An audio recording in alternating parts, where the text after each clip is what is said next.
English Grammar, Lesson 16. It's time now to talk about imperative sentences. Sentences like, open it. The imperative uses the base verb to ask a person to perform an action. The imperative often is used as a command, open it. But we could also use the imperative to make a request. Please open it. How do we report imperative sentences? That's just one of the questions we'll answer in this lesson.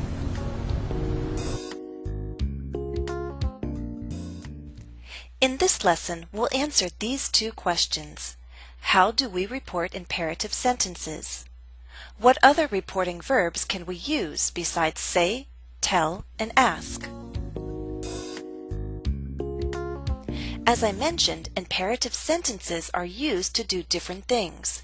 We can give commands or orders. Come here now. Give directions. Turn left on Fifth Avenue.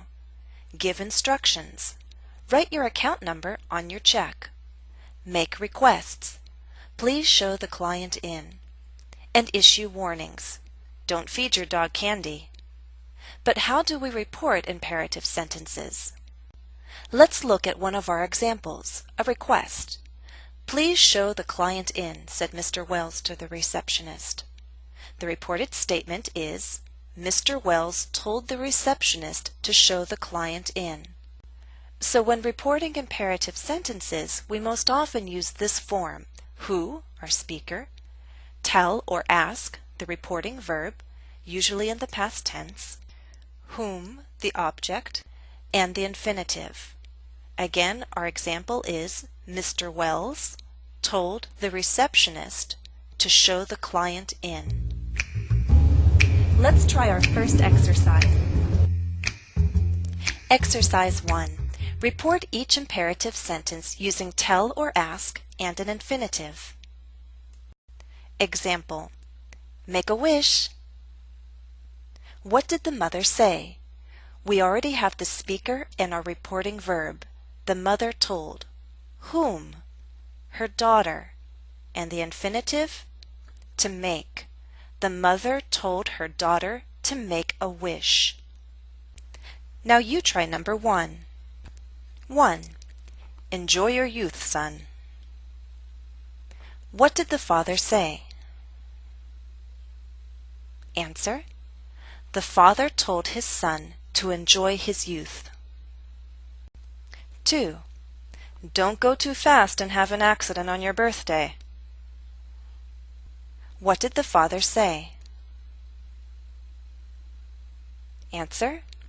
The father told his son not to go too fast and have an accident on his birthday. 3. Dance with me. It's my birthday. What did the man say? Answer. The man asked the woman to dance with him because it was his birthday. Because there are so many uses of the imperative, we don't have to limit ourselves to the reporting verbs tell and ask in reported speech. There are many others to choose from. Let's consider some examples. Come to my party. Example 1.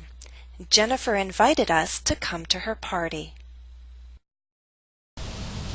Don't tell me you have other plans. Example 2. Jennifer warned us not to tell her we had other plans.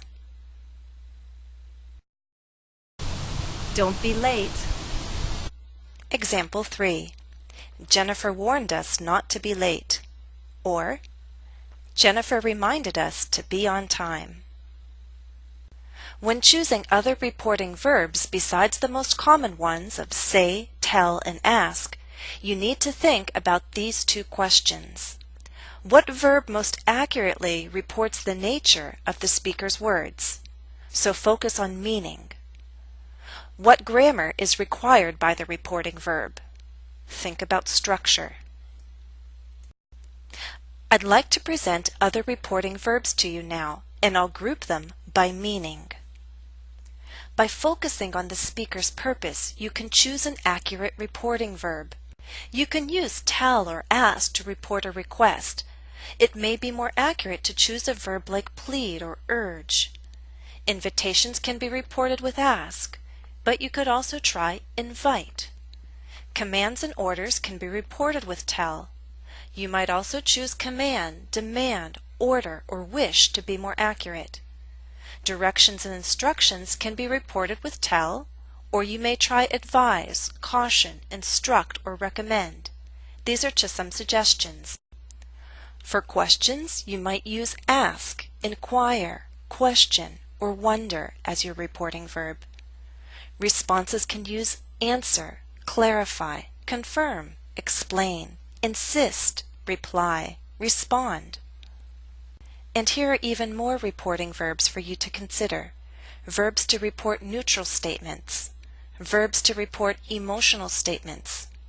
Verbs to report purposeful statements. Now I'm not going to give examples for all of these verbs, and if some are unfamiliar to you, you can look them up in a dictionary. These lists are really just a reference for you. Now let's consider reporting verbs from the viewpoint of structure.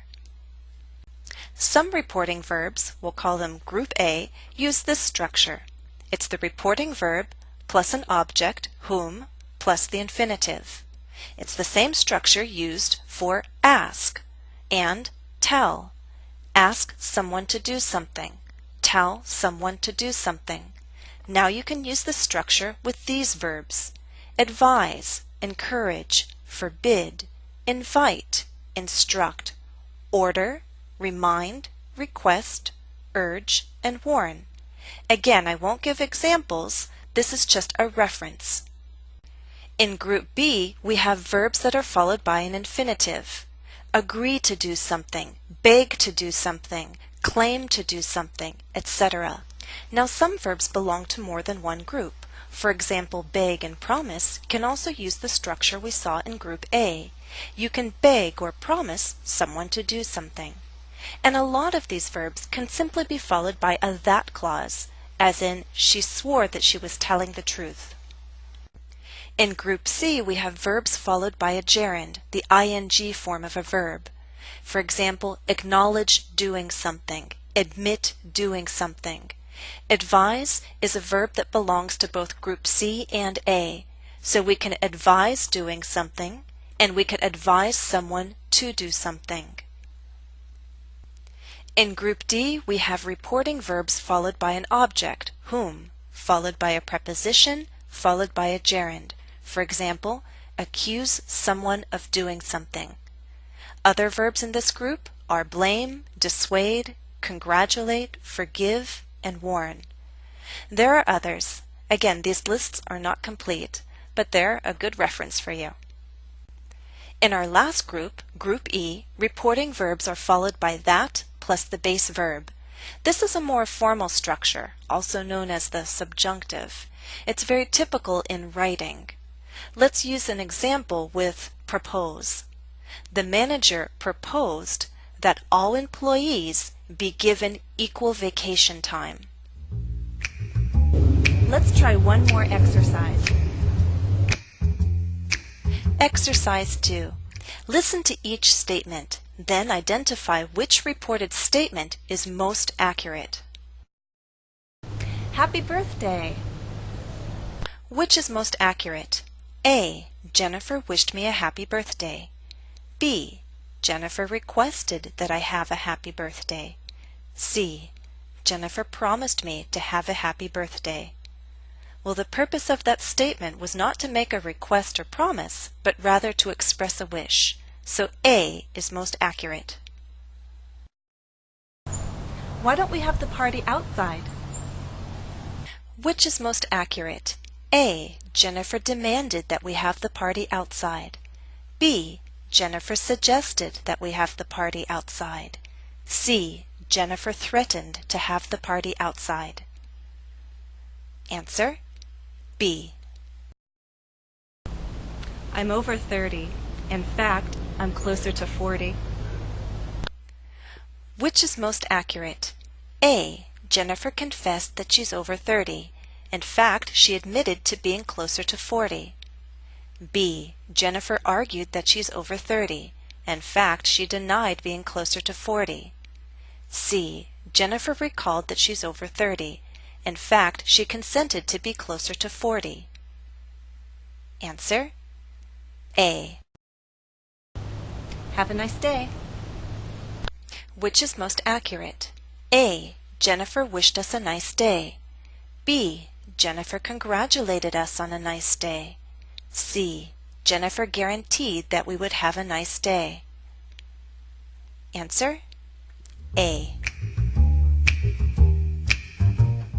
A follow-up exercise to this lesson is available exclusively at EnglishCafe.com. My username is JenniferESL. Well, we've reached the end of our lesson, and this is also the end of our series on reported speech. Thanks for watching, and happy studies.